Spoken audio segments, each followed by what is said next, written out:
Salut tout le monde, c'est Ordema. Aujourd'hui j'ai décidé de faire un nouveau type de vidéo sur ma chaîne, et que j'ai donc décidé d'essayer. Je vais alors vous raconter l'histoire angoissante de Michael. En fait, c'est l'histoire de Michael, 26 ans, qui a pour habitude de poster sa vie sur Twitter. Mais à un certain moment, il subit un événement assez humiliant pour lui. Ok les gars, je viens de me faire agresser par 3 personnes. Ils m'ont volé mes papiers, et il y avait tout. Je suis foutu. Permis, carte bancaire, carte d'identité, bref, tout.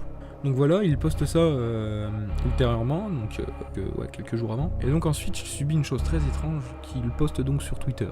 Ouais les gars, il s'est passé un truc chelou là. Du coup à ce moment-là, quand il le poste, forcément, il a une vingtaine de followers, il y a que ses potes qui le suivent, donc forcément... Du coup, forcément ses potes se demandent, voilà, il y a quoi, qu'est-ce qui se passe, etc. Et là ensuite, il écrit, pour ceux qui ne savent pas, j'habite sur Rouen, dans la campagne, avec une forêt sympa autour de chez moi, qui m'appartient. Et ensuite, du coup, il écrit plus bas, il y a donc aucun voisin autour de chez moi, mais dans ma cour, il y a un arbre qui date de mes 8 ans, et donc j'y tiens beaucoup. Sauf que là, j'ai entendu comme un craquement dans ma cour, et je regarde vite fait dehors, et je vois une sorte d'ombre courir, et il était à côté de l'arbre qui lui était au sol.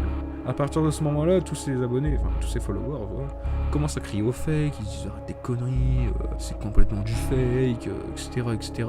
Jusqu'à un moment où il poste une photo de l'arbre qui est cassé justement. Et là du coup tout le monde commence à y croire, donc là il commence à tomber sur des nombres de RT incroyables, des 2000 RT. Mais du coup la question que tout le monde se pose, c'est qui était cette personne forcément. Donc du coup forcément les gens qui follow Michael se demandent si ce serait pas une personne qui lui voudrait du mal. Et il poste donc ensuite sur Twitter, je n'ai fait de mal à personne, alors pourquoi me faire ça? Donc là du coup forcément Michael n'arrive plus à s'endormir, il se demande pourquoi une personne était dans sa cour à ce moment-là, et pourquoi il aurait cassé cet arbre.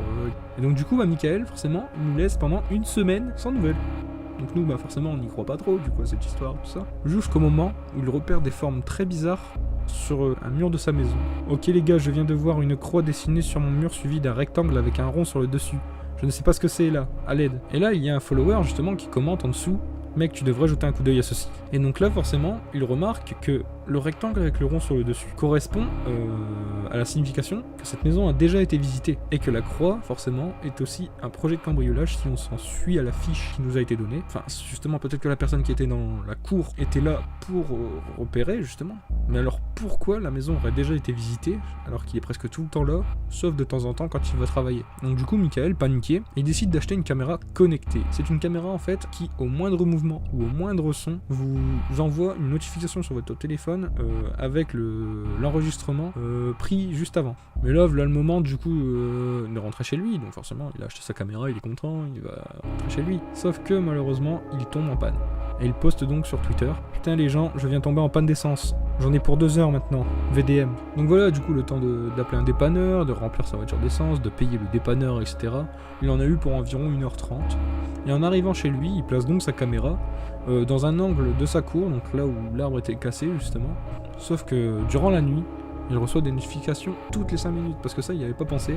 Mais dans la cour, souvent la nuit, il y a des oiseaux ou autres qui passent. Et donc Michael, stressé, se jette sur la première notification qui arrive sur son téléphone.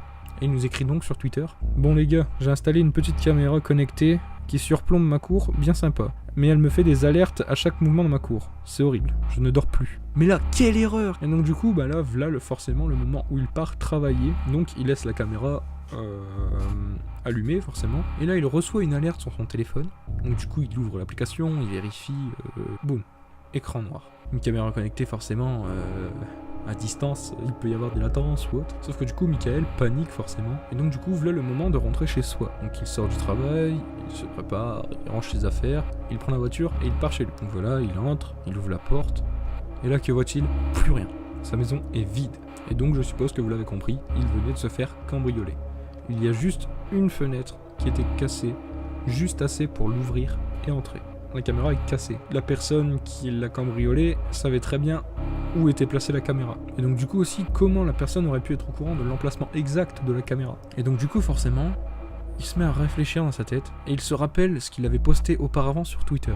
Et donc là, Michael se rend compte des erreurs qu'il a pu faire en postant tous les détails sur Twitter.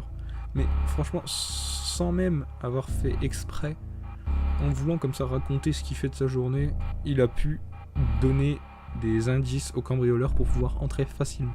Et il se rend compte en fait que sur la carte d'identité, je sais pas si vous avez déjà remarqué sur votre carte d'identité, derrière il y a votre adresse, l'adresse exacte. Et donc du coup sur le tweet qu'il avait écrit, qui s'était fait agresser par 3 personnes, c'est peut-être ces 3 personnes justement, car c'est eux qui avaient les papiers, qui auraient pu le suivre sur Twitter, qui avaient son adresse exacte, son nom, prénom, et forcément son nom, prénom qui correspondait à son arrobase de Twitter. Et donc voilà, du coup j'espère que ce thread vous aura plu.